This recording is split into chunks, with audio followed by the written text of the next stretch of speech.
El Señor no domina. El Señor no me manda.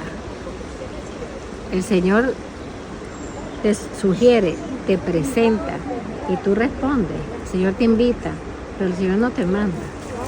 O sea, exacto, la libertad Respeta. interior la respeta. Entonces, hay muchos, el que te manda, porque toma. A ver, Dios te posee. Dios no te posee a la fuerza. Tú le puedes entregar todo y Él tomar con una delicadeza tu corazón, pero trabaja contigo, con tu libertad. ¿Quién es el que posee? Que posee a la fuerza, por eso es tan violento. El demonio. Porque el demonio no respeta la dignidad de la persona humana, no respeta la libertad de la persona humana. Ahora, fíjate una cosa interesante, que los posesos, aún la posesión completa, la total, nunca le pueden tocar el alma. Les poseen el cuerpo, les pueden poseer los sentimientos, les pueden poseer Lo que dijo el exorcista en el Congreso.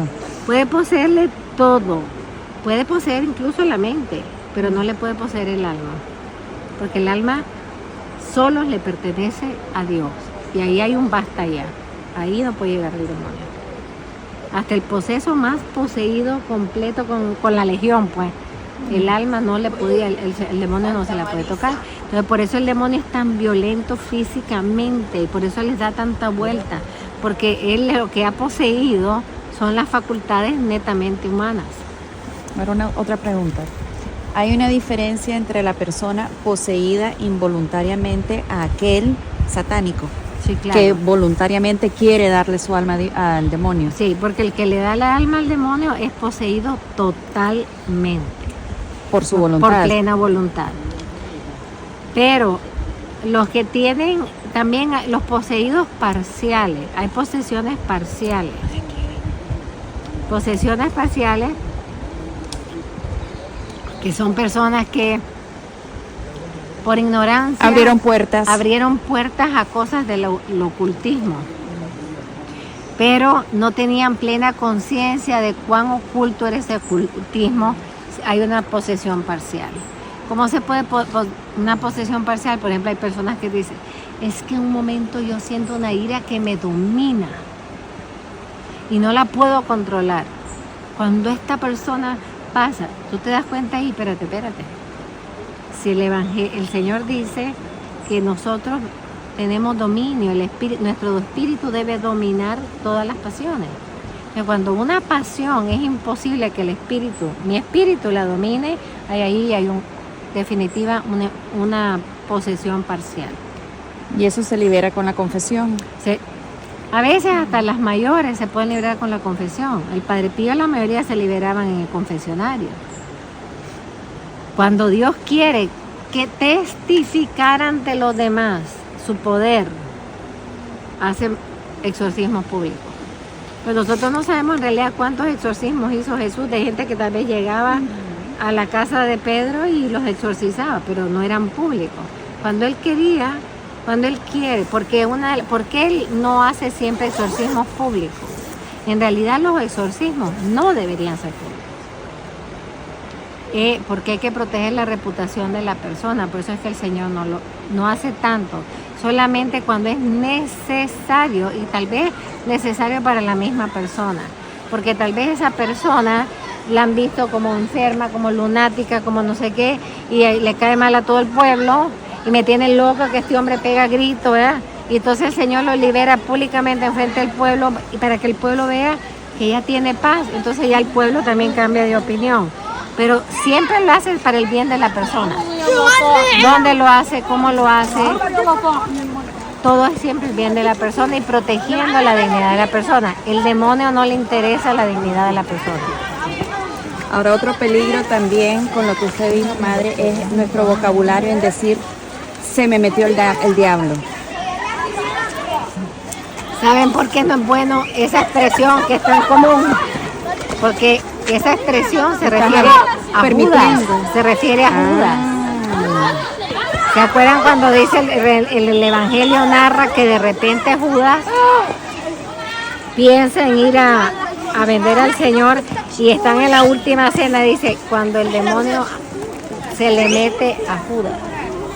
Entonces estamos hablando, ay, se me metió el diablo. Oye, cuando ves a alguien con ira, uy, se le metió el diablo. No hay que decir eso, ni pánico. O sea, hay que adquirir un lenguaje, no tener miedo de los lenguajes, pero hay que adquirir el lenguaje del reino. El lenguaje, cómo habla el Señor, cómo habla la iglesia, hay que aprender. Por ejemplo, que dice, la iglesia odia, me han dicho a mí, la iglesia odia a los homosexuales. ¿Y dónde leíste eso? ¿Dónde leíste eso? Yo no he leído eso. A mí me lo dijo un católico.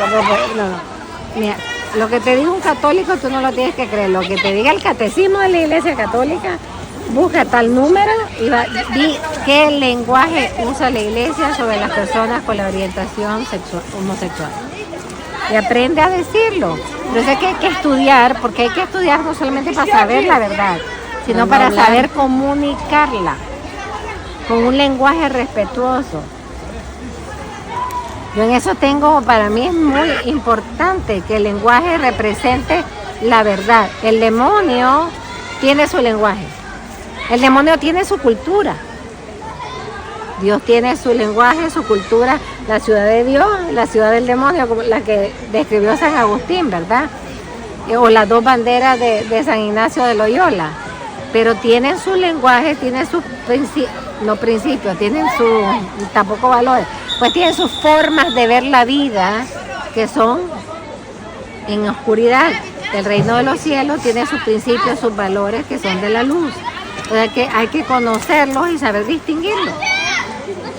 Entonces, ¿cuál era la lucha más grande de Jesús? Romper con todos los valores, con todas las ideas, los prejuicios. ¿Qué son prejuicios? Que mal se utiliza hoy el prejuicio. Es que hay un prejuicio contra los pobres o contra los ricos. No. El prejuicio es una forma de pensar que te domina y no puedes ver de otra manera. Entonces, la palabra prejuicio es muy fuerte y hay que romper. Cuando te dice, hay que romper con los prejuicios, sí. Y Juan Pablo habló mucho de eso, que había que romper por los prejuicios porque no logramos ver qué es lo que Dios quiere hacer o qué es lo que Dios nos quiere revelar. Cuando hay un prejuicio es como una barrera mental. Pero sí el lenguaje y la teología del lenguaje, es el único papa que ha hablado de la teología del lenguaje, es Juan Pablo II.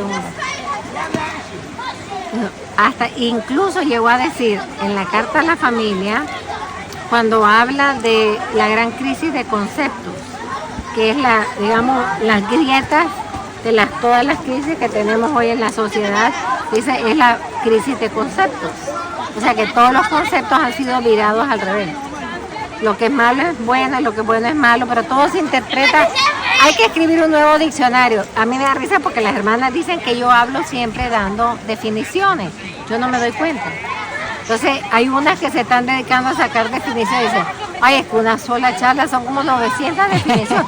Yo no me doy cuenta, pero yo voy siempre clarificando porque yo sé que la gente piensa otra cosa de lo que yo estoy diciendo. Quiero que sepan lo que yo estoy diciendo, pero no porque me quieran interpretar mal, es que han aprendido otro concepto.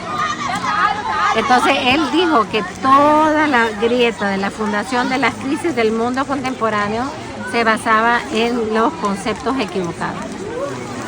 Y que la única manera en que las crisis fueran cesando y que se construyera la civilización del amor era adquirir conceptos verdaderos. Fíjense que eso, cambiar el chip, conceptos verdaderos, porque toda la estrategia, las agendas más fuertes, digamos, del mundo, como hasta el diálogo normal de dos personas, está llena de conceptos equivocados. Entonces, ¿qué pasa? Que los que quieren de verdad cambiarlos a niveles más altos tienen casi todos los medios de comunicación a su favor. Y te están hablando con estos conceptos, ¿verdad? Si tú, fíjate, vamos a poner el tema del aborto. Nosotros sabemos lo que es el aborto, es el asesinato de un niño en el vientre de su madre. Suena espantoso, pero es la verdad. Ahora, eso no me hace a mí cogerla contra la mamá, quemarla a la mamá. Uno nunca sabe todo lo que está detrás. Y todas las consecuencias que vienen después en el alma, corazón y vida de esas personas. Entonces, ¿qué pasa? ¿Cómo viene de las agendas abortistas que vienen de los más grandes del mundo? ¿Cómo viene? Terminar el embarazo. ¿Cómo es? El derecho de la mujer. Suena todo muy lindo. Reproductivos. El tener derecho sobre mis órganos reproductivos. Bueno, tiene derecho porque te da la sensación, si yo tengo derecho, que no nadie me puede hacer un rape, ¿verdad? O sea, te utilizan terminologías que te cuelan como un humo. Derecho, libertad. Todo lo que en realidad son palabras del reino. Pero el derecho en el reino no está a nuestro gusto. El derecho en el reino está basado en la verdad absoluta. Al no haber verdad absoluta, sino relativa, entonces tu derecho es diferente del mío. Entonces yo puedo violar tus derechos porque yo creo que es mi derecho. ¿Te das cuenta? Por eso vivimos en una sociedad completamente, no solamente caótica, pero sino anárquica. Y de pecado. Pecaminosa totalmente, pero anárquica porque no hay verdad absoluta. Pero lo que es verdad para mí, lo que es bueno para mí no tiene que serlo. Y yo te tengo que respetar que lo bueno para ti es matar a alguien y lo bueno para mí es no matar a alguien. Y te lo tengo que respetar. Entonces viene la palabra tan bonita. Tolerancia. Que es una palabra cristiana. Tolerancia. Y todo el mundo se la cree. Hay que ser tolerante. Hay que ser tolerante. Y es verdad que hay que ser tolerante. Pero entonces el único problema es, como yo dije en un programa de televisión, y estaban todos hablando de la tolerancia, y que la tolerancia, porque ¿sabes para quién era la tolerancia? ¿Verdad? Y yo calladita esperando la tolerancia. Le digo, yo estoy completamente de acuerdo que hay que ser tolerante. Y entonces le he dicho, esta es de nuestro lado, ¿no? El único problema que yo tengo con la palabra tolerancia es uno solo. Que ustedes abogan por la tolerancia, pero con los únicos que no tienen tolerancia es con los que no estamos de acuerdo con ustedes. Claro, imagínense el cabo de silencio, ¿verdad? Entonces ustedes no son tolerantes, ustedes son tolerantes en lo que quieren serlo. Es una selectividad de la tolerancia. La tolerancia es el respeto al otro. Entonces, ¿por qué no me respetan a mí? Porque yo no he dicho todavía todo lo que yo pienso sobre este tema, pero cuando yo empiece a hablarlo, se me van a volver intolerantes, ¿verdad? Ya le estaba también yatando un poquito yo. Se me van a volver intolerantes, entonces, en realidad ustedes no creen en la tolerancia. Nosotros los católicos sí creemos en la tolerancia, porque ¿sabes qué? Yo llevo media hora oyendo todo lo que yo no creo. Y yo aquí estoy, ni la cara les he cambiado. Yo sí soy tolerante, sí. Aquí la única tolerante soy yo, en televisión. Se quedaron callados. Entonces, ese es el problema. Digo, la manipulación del lenguaje para lo que conviene y para con quién me conviene. Pero eso no es nuevo. La manipulación del lenguaje viene desde la Revolución Francesa. Y viene lavando cerebros desde pequeño. Igualdad, y viene de la igualdad, la libertad, fraternité. Fraternité, igualdad y todas esas cosas. A ver, ¿qué tuvo la Revolución Francesa de igualdad, de fraternidad? Ni de fraternidad. Ni de libertad. ¿Qué tuvo? Se acabó con todo. Nada. Yo decía, ¿cuál es la fraternidad de la Revolución Francesa? Estudia la Revolución Francesa, es un horror. Y después de la Revolución Francesa se han venido todas las revoluciones que van cambiando de nombre. Pero, ¿qué estrategia coge la revolución comunista, la marxista? La transformación del lenguaje. La justicia para el pueblo. Y todo el mundo, ¡ah! Porque claro, todo el mundo quiere justicia para el pueblo.